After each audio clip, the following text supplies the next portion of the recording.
Hello students, आज हम exercise 5.5 revise करने वाले हैं इंटीग्रेशन चैप्टर का। तो उसके लिए सबसे पहले क्या ज़रूरी है वो हम देख लेते हैं। यहाँ पे यूज़ हुआ है integration by parts.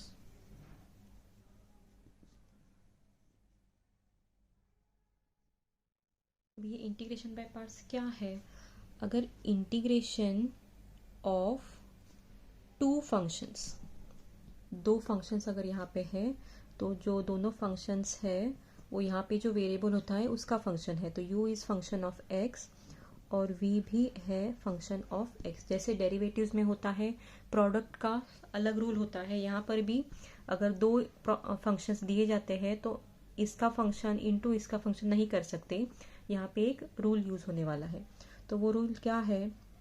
u into integral of v dx minus integration of derivative of u, ये जो है इंटीग्रेशन ऑफ v dx इसी तरह से आएगा यहाँ पे, और ये dx। तो फर्स्ट फंक्शन जो रहेगा वो वैसे ही रखना है, सेकेंड फंक्शन को इंटीग्रेट करना है। बाद में यहाँ पे सेकेंड फंक्शन इंटीग्रेट करना है, फर्स्ट फंक्शन का डिफ्रेंसिएशन लेना है, और ये जो यहाँ पे आंसर बनेगा उसको अगेन इंटीग्रेट करना है। लेकिन जब दो फंक्शंस दिए जाएंगे तब उसमें से पहला फंक्शन कौन सा है और दूसरा फंक्शन कौन सा है। तो पहला फंक्शन और दूसरा फंक्शन डिसाइड करने के लिए हमें ये रूल फॉलो करना है, LAE। L का मतलब है, L मतलब है लॉगरिदमिक फंक्शंस,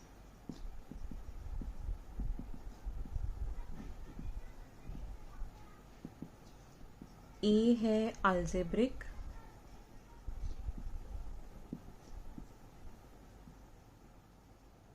और E है एक्सपोनेंशियल फंक्शन।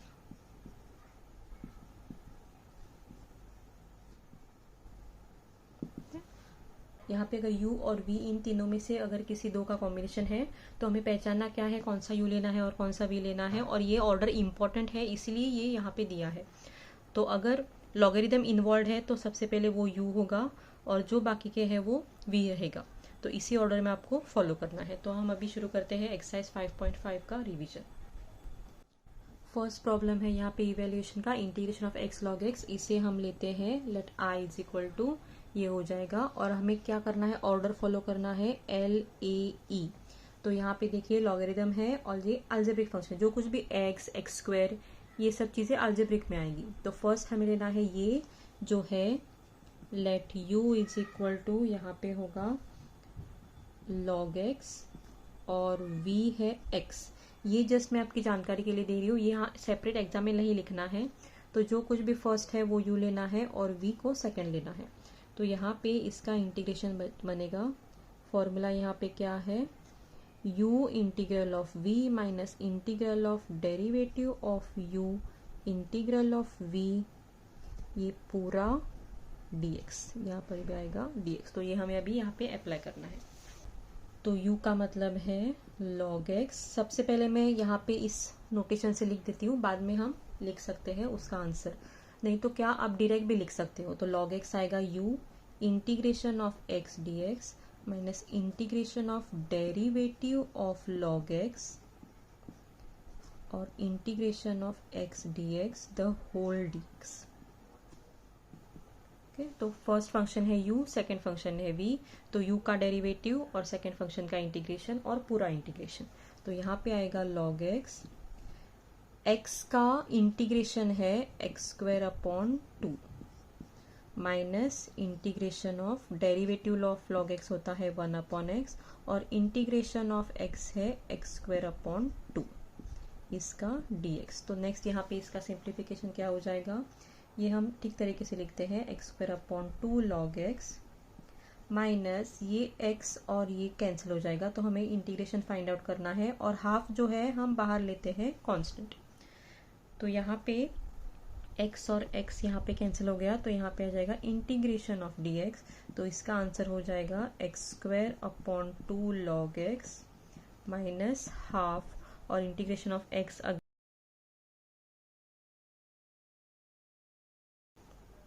यहाँ पे अलग अलग c नहीं लिखना है, पूरा एक साथ आपको लास्ट में c लिखना है।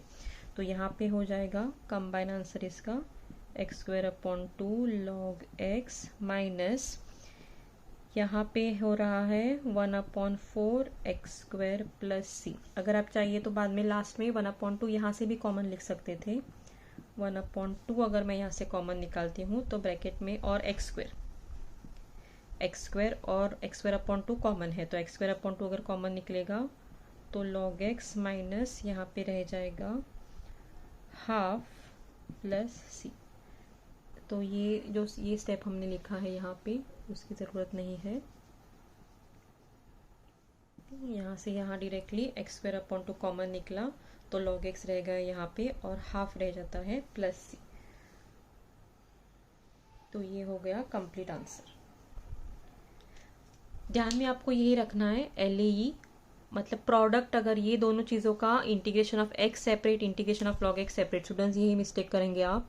इंटीग्रेशन ऑफ एक्स आप लिखेंगे एक्स स्क्वायर अपॉन 2 और लॉग एक्स का इंटीग्रेशन अभी हमने तक फाइंड आउट नहीं किया लेकिन वो लिखेंगे, तो ये नहीं करना है। प्रोडक्ट अगर आएगा तो यही मेथड फॉलो करना है।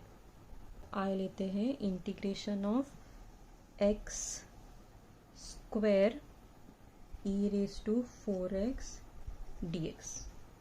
तो इसके लिए भी ये जो फॉलो हो रहा है अलजेब्रिक और एक्सपोनेंशियल, तो ए पहले आएगा बाद में एक्सपोनेंशियल आएगा, तो अलजेब्रिक पहले आएगा बाद में एक्सपोनेंशियल आएगा। तो यहाँ पे हम लिखेंगे u इंटीग्रल ऑफ e मतलब v जो ये सेकंड है minus integral of derivative of x square integration of e⁴x dx और इसका dx। तो यहाँ पे हो जाएगा इंटीग्रेशन ऑफ e⁴x है e⁴x upon 4 minus derivative of x square है 2x और यहाँ पर है इंटीग्रेशन ऑफ e⁴x है e⁴x अपॉन 4 dx। पहले ये सिंप्लीफाई कर लेते हैं। एक्स स्क्वायर अपॉन 4 e⁴x हो गया यहाँ पे माइनस यहाँ से कैंसिल होके 1/2 बचेगा और इंटीग्रल x e⁴x dx बचेगा। लेकिन यहाँ पर भी देखिए again product of two functions आ रहा है, तो ये आगे फिर से सॉल्व करना है। तो मैं यहाँ से स्टार्ट कर रही हूँ x square upon 4 e⁴x minus half. तो इस तरीके से डबल और second time third time integration भी आ सकता है। तो पहले हमने जो किया वो डायरेक्ट आंसर में रहा है, अभी इस प्रॉब्लम में वो कंटिन्यू होते जा रहा है। तो हाफ हमने बाहर लिया, अभी ये सॉल्व करते वक्त अगेन u और v आ रहा है, तो ये लेते हैं u। फिर से ये करना है अलजेब्रिक और एक्सपोनेंशियल, तो अलजेब्रिक पहले आएगा, इंटीग्रेशन ऑफ e⁴x लिखना है। मैं ये फॉलो नहीं कर रही हूँ, डायरेक्ट यहाँ पे लिख रही हूँ। x हो गया integration of e⁴x upon 4 minus integration of derivative of x तो 1 है और integration of e⁴x again e⁴x upon 4 dx।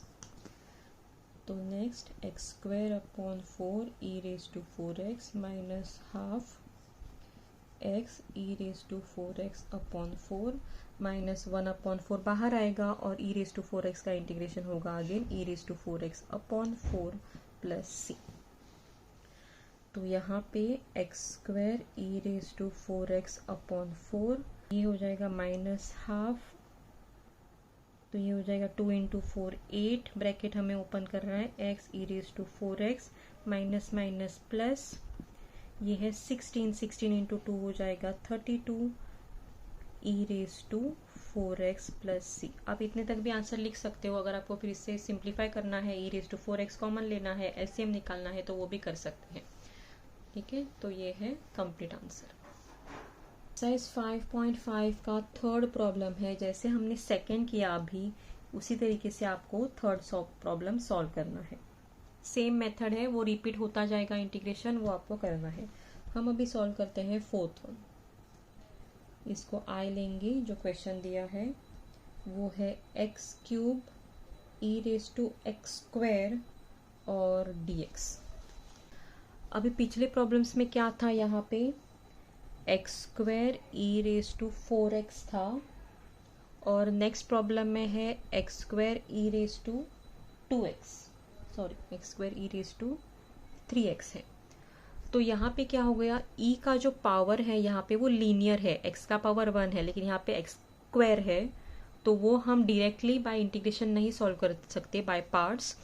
तो हम यहाँ पे क्या करेंगे, put x square is equal to t, क्योंकि एक्स क्यूब, तो अगर हमने एक्स क्यूब टी ले लिया तो यहाँ पे इसका डिफ्रेंसिएशन क्या हो जाएगा, 3x square d x is equal to d t. अभी ये पूरा टर्म तो यहाँ पे नहीं है, इसीलिए एक्स स्क्वायर को t लेना है। तो यहाँ से क्या हम लिख सकते हैं, 2x dx is equal to dt। तो एक्स स्क्वायर का डेरिवेटिव है 2x, t का डेरिवेटिव है dt अपॉन dx, तो dx इस तरफ चला गया। अभी ये चीजें हम यहाँ पे सब्स्टिट्यूट कर देंगे, इंटीग्रेशन यहाँ पे आ जाएगा। तो x e raise to x square, मतलब एक्स स्क्वायर की जगह हो गया t, और ये है 2x dx, मतलब यहाँ पे x dx है dt अपॉन 2। तो x dx मतलब हम x क्यूब को एक्स स्क्वायर इंटू एक्स लिखेंगे, तो एक्स स्क्वायर हो गया t, और जो x और dx बचता है वो हो गया dt अपॉन 2, बाहर निकलेगा। तो ये हो गया u और ये हो गया v। तो u e raise to t minus integration of derivative of t है 1, और integration of e raise to t है again e raise to t dt। तो ये हो जाएगा half t e raise to t minus integration of e raise to t है e raise to t plus c। अभी हमारा problem तो है x में, तो जो t है वो एक्स स्क्वायर है, तो x square e raise to x square minus e raise to x square plus सी। तो यहाँ दोनों में e raise to x square है, वो भी हम कॉमन निकाल सकते हैं, half e raise to x square, और ब्रैकेट में बचता है एक्स स्क्वायर माइनस 1 प्लस सी। तो ये हो गया आंसर। अभी जो फिफ्थ प्रॉब्लम है एक्सरसाइज 5.5 का, उसमें इंटीग्रेशन ऑफ पार्ट्स यूज नहीं हुआ है, लेकिन पहले हम उसका फॉर्मूला देख लेते हैं क्या यूज हुआ है। तो यहाँ पे क्या होता है, integration of e raise to x f of x plus f dash of x dx। अगर इस तरीके का केस आता है, सिचुएशन क्या है इस केस में, फंक्शन प्रेजेंट है प्लस उसका डेरिवेटिव भी प्रेजेंट है, और ये पूरा जो है multiplication of e raise to x है, और उसका इंटीग्रेशन निकालना है। तो इसका फॉर्मूला है directly e raise to x f of x plus C. मतलब कोई भी अगर ऐसी सिचुएशन आती है तो e raise to x into जो मेन फंक्शन है वो लिख देना है आंसर प्लस सी। ये यहाँ पे कुछ वर्किंग नहीं करना है, वर्किंग कब करना है, जो क्वेश्चन दिया है उसका सिंप्लीफिकेशन करते वक्त वर्किंग करना है। तो ये फिफ्थ है दिया हुआ, e raise to x 1 upon x minus 1 upon x square dx। तो यहाँ पे क्या हो गया, डेरिवेटिव्स अगर आपने अच्छी तरह से किया है, इस फॉर्मूला के लिए डेरिवेटिव जानना बहुत जरूरी है। तो ये फंक्शन हो गया 1 अपॉन एक्स, और इस फंक्शन का डेरिवेटिव है 1 अपॉन एक्स का डेरिवेटिव होता है माइनस 1 अपॉन एक्स स्क्वायर। तो ये है function plus it's derivative, therefore इसका जो आई हम लेंगे, आई का आंसर क्या हो जाएगा, e raise to x into the function है 1 अपॉन एक्स प्लस सी। तो ये है इसका आंसर। सिंपल है, ये एमसीक्यू में आ सकता है, 1 मार्क क्वेश्चन है ये। सिक्स्थ में देखिए क्वेश्चन दिया है, e raise to x x upon x plus 1 the whole square dx। Students, ऐसा कोई भी क्वेश्चन अगर ई रेज टू एक्स बाहर है और अंदर कुछ यहाँ पे चीजें दी गई है टर्म्स, तो आपको क्या करना है, उस फॉर्म में लाना है, F of x plus f dash of x dx form में आपको ये लाना है, और बाद में उसका आंसर डायरेक्टली हो जाएगा e raise to x f of x plus c. ये आपको ध्यान में रखना है, ठीक है। अभी यहाँ पे हम क्या एडजस्टमेंट कर सकते हैं वो देखिए, ये तो लेंगे पहले आई, तो i is equal to e raise to x, यहाँ पे प्लस 1 है तो हम ऊपर भी प्लस 1 करेंगे माइनस 1 करेंगे, upon x plus 1 the whole square dx। तो इस तरीके से यहाँ पे कर दिया, तो ये हो जाएगा e रेज टू एक्स। अभी हम इसको सेपरेट कर देते हैं, x प्लस वन और x plus one the whole square, और ये जो माइनस वन है उसको भी हम लेंगे x plus one the whole square dx। तो सबसे पहले यहाँ पे क्या किया, x प्लस वन है नीचे, ऊपर भी हमें x प्लस वन चाहिए, तो प्लस वन लिखा है इसीलिए माइनस वन लिखा है टू बैलेंस द एक्सप्रेशन। अभी x plus one the whole square एक साथ लिया और minus one upon x plus one the whole square लिया। अभी ये क्या होगा नेक्स्ट, x प्लस वन और यहाँ से एक x प्लस वन कैंसिल होगा, तो वो हो गया one upon one plus x, और ये रहेगा same x plus one the whole square dx। यहाँ पे आगे देखिए, ये जो हमने पिछला प्रॉब्लम किया था उसी तरीके का है। तो वन अपॉन एक्स का डेरिवेटिव है minus one upon x square, तो यहाँ पे x जो कुछ भी है लीनियर फॉर्म में, तो one upon x plus one है, उसका डेरिवेटिव है minus one upon x plus one the whole square.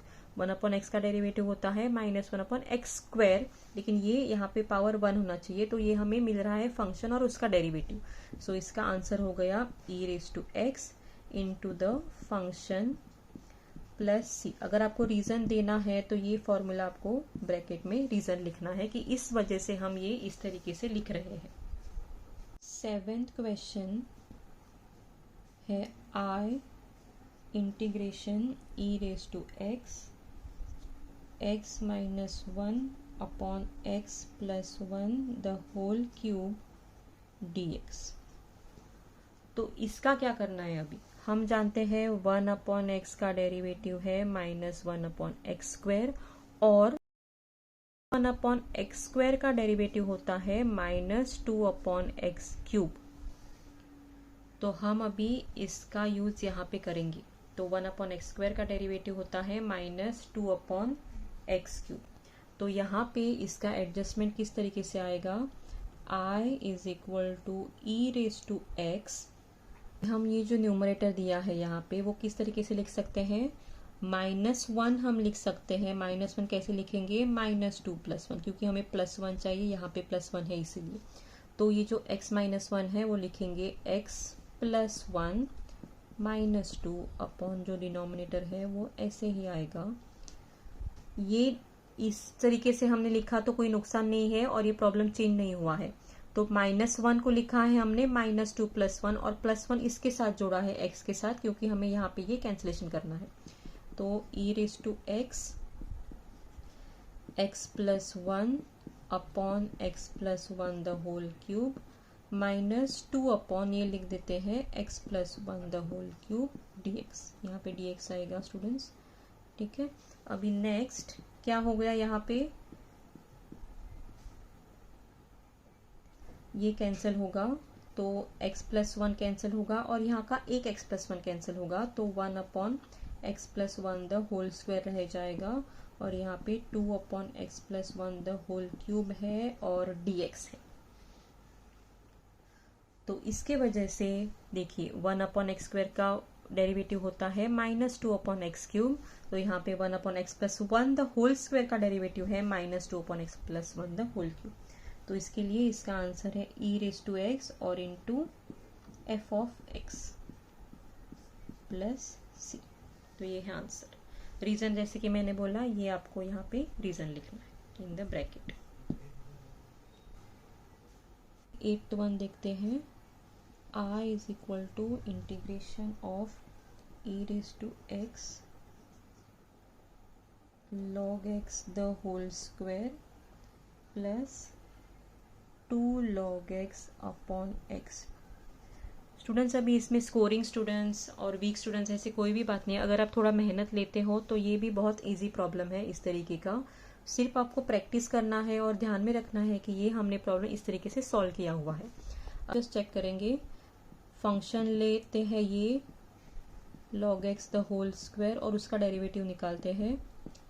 तो इसका डेरिवेटिव एक्स स्क्वायर का डेरिवेटिव क्या होता है, 2x, तो ये पहले 2x हो जाएगा, तो 2 इंटू लॉग एक्स, और चेंज रूल की वजह से log x का डेरिवेटिव है अगेन 1 अपॉन एक्स, तो ये तो सेम है यहीं पे 2 log x अपॉन x, तो ये मिल गया। तो ये है फंक्शन और ये है डेरिवेटिव, तो इसका आंसर आई का आंसर आ रहा है e raise to x into the function log x the whole square plus c। ये फंक्शन है, ये डेरिवेटिव है, लेकिन आप एक बार चेक कीजिए कि ये आ रहा है या नहीं सही से। जो 9th प्रॉब्लम है, i is equal to integration of 1 upon log x minus 1 upon log x the whole square dx। तो अभी स्टूडेंट्स यहाँ पे तो e रेज टू एक्स नहीं है, तो ये प्रॉब्लम कैसे सॉल्व करेंगे? लॉग टर्म्स दिख रहे हैं यहाँ पर, तो put log x is equal to t लिखेंगे और यहाँ से x हमें मिलेगा। x कैसे मिलेगा? Apply exponential on both the sides. तो पहले मैं लिख देती हूँ apply exponential on both the sides. इस वजह से e raise to log x होता है x is equal to e raise to t। अभी इसका क्या करना है यहाँ पे वो देखते हैं। तो x का डेरिवेटिव है 1, e रेज टू टी का डेरिवेटिव है e raise to t d t upon d x. तो ये जो dx है वो यहाँ पे चला जाएगा। अब ये जो हमें मिला है वो इसमें सब्स्टिट्यूट कर देते हैं, तो i क्या हो गया? 1 अपॉन लॉग एक्स है t माइनस लॉग एक्स है t स्क्वायर, और ये जो dx है वो है e raise to t d t. तो यहाँ पे अभी हमें e raise to t d t मिल गया। तो फिर से वही 1 अपॉन एक्स का डेरिवेटिव होता है 1 अपॉन एक्स स्क्वायर, लेकिन यहाँ पे 1 अपॉन टी का डेरिवेटिव है 1 अपॉन टी स्क्वायर। तो इसका आंसर हो गया e raise to t into the function plus c, और t दिया है log x अपॉन t है अगेन यहाँ पे log x। तो जब e और log नज़दीक आते हैं इस तरीके से e raise to log x नहीं तो log e raise to x, तो वो ऑपोजिट है एक दूसरे का, इसलिए यहाँ पे सिर्फ x बचेगा और अपॉन log x बचेगा प्लस c। तो ये है आंसर। 10th प्रॉब्लम देखिए, i लेंगे उसको और इंटीग्रेशन हम डालेंगे यहाँ पे log x upon 1 plus log x the whole square dx। अभी क्योंकि log x है यहाँ पे, तो put log x is equal to t, और पिछले प्रॉब्लम की तरह यहाँ पे आ जाएगा x is equal to e raise to t applying exponential on both the sides, और इसीलिए यहाँ से dx आएगा e raise to t dt। तो ये i क्या हो जाएगा यहाँ पे? dx है e raise to t dt, log x है t और 1 plus t the whole square. इस तरीके से आ रहा है। ये हमने पिछले प्रॉब्लम में किया है, ये हमने 6th प्रॉब्लम में किया है e raise to x x upon x plus 1 the whole square dx। Same ये अभी यहाँ पे करना है। तो क्या करना है यहाँ पे? t प्लस 1, तो ये मैं लिख देती हूँ 1 प्लस टी है तो t प्लस 1 लिख देती हूँ। तो यहाँ पर भी प्लस 1 चाहिए हमें, तो क्योंकि प्लस 1 चाहिए माइनस 1 भी करना है, और t plus 1 the whole square dt। Next होगा e raise to t plus 1 upon t plus 1 the whole square, मतलब 1 upon t plus 1 minus 1 upon t plus 1 the whole square dt। तो function है उसका derivative है, तो e raise to t into the function plus c, और e raise to t है यहाँ पे log x। e raise to t वैसे लिखने की जरूरत नहीं है, पिछले प्रॉब्लम में भी e रेज टू t तो यहाँ पे है x और नीचे t है log x plus 1 the whole log x plus 1 plus c। तो ये हो गए एक्सरसाइज 5.5 के प्रॉब्लम्स, लेकिन हम यहाँ पे और एक प्रॉब्लम सॉल्व करेंगे जो एक्सरसाइज में नहीं है, और वो है ये simple problem integration of log x dx। ठीक है, अभी हमें पता है डेरिवेटिव ऑफ log x है 1 अपॉन x, और integration of derivative of log x है 1 अपॉन x, और integration of 1 upon x dx है log x, लेकिन इंटीग्रेशन ऑफ log x क्या है वो हम अभी सॉल्व करेंगे। तो यहाँ पे हम लेंगे u फंक्शन हम लेंगे, क्योंकि l a e होता है, u फंक्शन हम लेंगे log x और v फंक्शन हम लेंगे 1। ठीक है, तो ये लेकर हम अभी सॉल्व करते हैं यहाँ पे। तो क्या हो जाएगा, i u into integral of v minus integral of derivative of u integral of v, ये पूरा dx। ओके, तो यहाँ पे लिया है log x integral of 1, derivative of log x और इंटीग्रल ऑफ 1। तो यहाँ पे जो सेकेंड फंक्शन है वो 1 लिया है अलजेब्रिक की तरह। तो log x इंटीग्रेशन ऑफ 1 है x minus integral derivative of log x है 1/x और इंटीग्रल ऑफ 1 है x dx। तो यहाँ पे ये x कैंसिल हो जाएगा, तो ये हो गया x log x minus integration of 1 है x प्लस c। तो आपको ये ध्यान में रखना है, अगर MCQ में आ रहा है, फिर इन द ब्लैंक्स कहीं पर भी अगर आ रहा है, तो इंटीग्रेशन ऑफ log x क्या होता है, x log x minus x plus c। अगर ये आपको और सिंप्लीफाई करना है तो x ब्रैकेट यहाँ बाहर आएगा कॉमन और log x minus 1 plus c हो जाएगा, i is equal to x log x minus 1 plus c। ठीक है स्टूडेंट्स, आज मैं ये एक ही एक्सरसाइज करवा रही हूँ इंटीग्रेशन बाय पार्ट्स का।